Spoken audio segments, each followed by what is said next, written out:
ये चूंकि मेरा पैशन रहा है बचपन से, अभी मैंने बताया कि बचपन से एक अंदर मन में था कि हाँ, एक्टर और एक्ट्रेस को टीवी में देखकर खुद में कहते हैं ना, खुद में ये फीलिंग आना कि हाँ काश मैं भी टीवी पे दिखूं और शीशे के सामने खड़े होके अच्छा ये क्राउन पहन के कैसी लग रही हूँ, इस तरह का।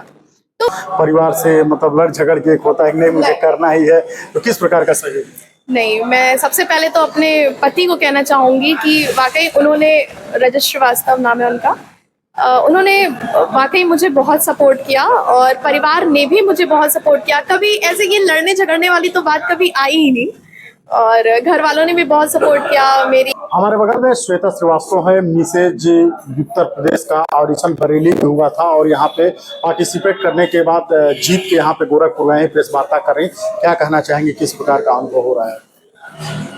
हम लोगों का तो सबसे पहले ऑडिशन हुआ। ऑडिशन ये हमारी ऑनलाइन ऑडिशन थी और पूरे प्रदेश स्तर पे उत्तर प्रदेश के हर शहर से एक लोगों को ऑडिशन में शॉर्ट लिस्टेड किया गया और फिर वो जो शॉर्ट लिस्टेड लगभग 25 मिस यूपी और 25 मिसेज यूपी बरेली में इसका ग्रैंड फिनाले किया गया था। हमारी 2 दिन की ग्रूमिंग थी।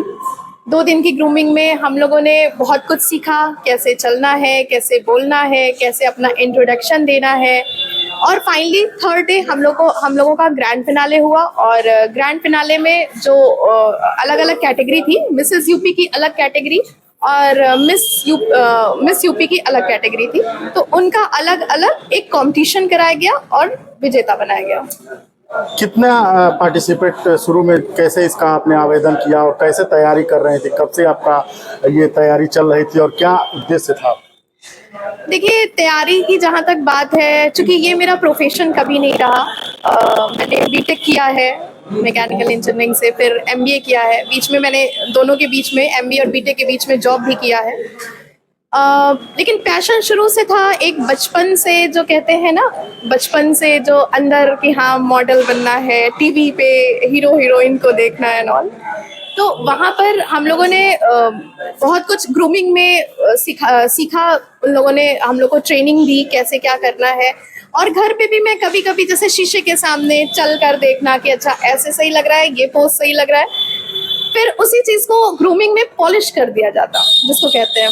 तो ग्रूमिंग में हम लोगों को पूरी तरीके से पॉलिश किया गया कि आपको अपना इंट्रोडक्शन बहुत संक्षिप्त में, बहुत कम समय में, पूर्ण तरीके से, कि आप अपने कम शब्दों में ज्यादा से ज्यादा बात को रख सकें, इस तरह का इंट्रोडक्शन तैयार करें। और आपको बेसिकली चलना ऐसे है कि हाँ दूसरे देख के कहें कि हाँ यही विजेता बन सकती है।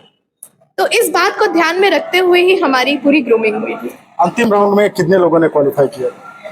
लास्ट में हम 5 लोग हुए, टॉप 5 लिए गए।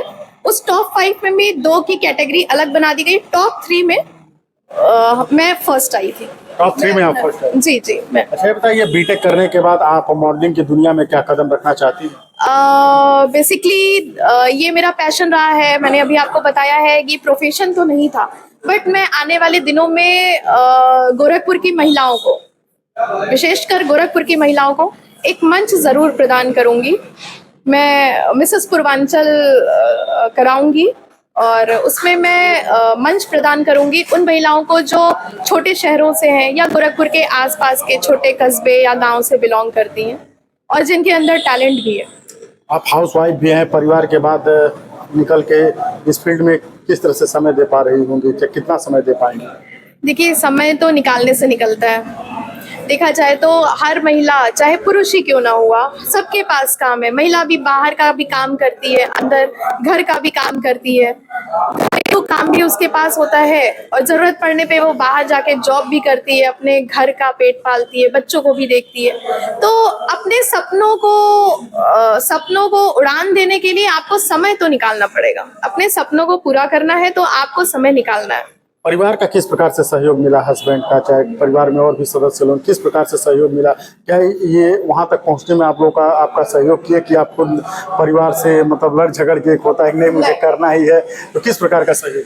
नहीं, मैं सबसे पहले तो अपने पति को कहना चाहूंगी कि वाकई उन्होंने, रजत श्रीवास्तव नाम है उनका, उन्होंने वाकई मुझे बहुत सपोर्ट किया और परिवार ने भी मुझे बहुत सपोर्ट किया। कभी ऐसे ये लड़ने झगड़ने वाली तो बात कभी आई ही नहीं और घर वालों ने भी बहुत सपोर्ट किया। मेरी मदर इन लॉ ने भी कहा कि नहीं बेटा तुम आगे बढ़ो और तुम्हें जिस फील्ड में भी अपना बेस्ट देना है तुम दो। तो उन्होंने काफ़ी मुझे सपोर्ट, मेरी मदर इन लॉ ने सबसे ज़्यादा सपोर्ट किया है मुझे, और साथ में मेरे हस्बैंड ने भी मुझे बहुत सपोर्ट किया। तो बीटेक करने के बाद इस फील्ड में जाने के लिए क्या आपको ऐसा नहीं लगा कि मतलब अब बीटेक कर लिया हूँ, मेरे लिए जॉब सही नहीं है, मेरे लिए फील्ड सही नहीं है, मुझे नहीं। दूसरे फील्ड में अब जाना? बिल्कुल बिल्कुल ऐसा नहीं लगा। मैंने अभी कहा ये मेरा प्रोफेशन नहीं था, मेरा पैशन था। प्रोफेशन से तो मैं मालविया में अभी नियुक्ति मेरी हुई थी। बाद में मेरा छोटा बच्चा था तो मैंने छोड़ दिया, और ये चूंकि मेरा पैशन रहा है बचपन से। अभी मैंने बताया कि बचपन से एक अंदर मन में था कि हाँ एक्टर और एक्ट्रेस को टीवी में देखकर खुद में कहते हैं ना, खुद में ये फीलिंग आना कि हाँ काश मैं भी टीवी पे दिखूं और शीशे के सामने खड़े होके अच्छा ये क्राउन पहन के कैसी लग रही हूँ, इस तरह का। तो बचपन से एक पैशन जरूर रहा है। आज उसी पैशन को हकीकत में बदल दिया 9 AM मंच ने। अच्छा, आपने कहा कि मेरा पैशन और प्रोफेशन दोनों अलग चीजें हैं। अब क्या पैशन को ही आप अपना प्रोफेशन बना सकती हैं? बिल्कुल, आप जिस फील्ड में अपना बेस्ट कर सकते हैं उसी फील्ड में जाइए। अगर मुझे लगेगा कि हाँ पैशन, मेरा जो पैशन है इसमें अगर मैं अपना प्रोफेशन बनाऊंगी तो मुझे ज्यादा सक्सेस मिलेगी, तो मैं डेफिनेटली इसी फील्ड में अपना प्रोफेशन बनाऊंगी। क्या नाम पड़ेगा? श्वेता श्रीवास्तव। हमारे बगल में श्वेता श्रीवास्तव थी जो मिसेस यूपी का ताज बरेली में ऑडिशन हुआ था, वहां से जीत के आने के बाद गोरखपुर में पत्रकार वार्ता कर रही थी।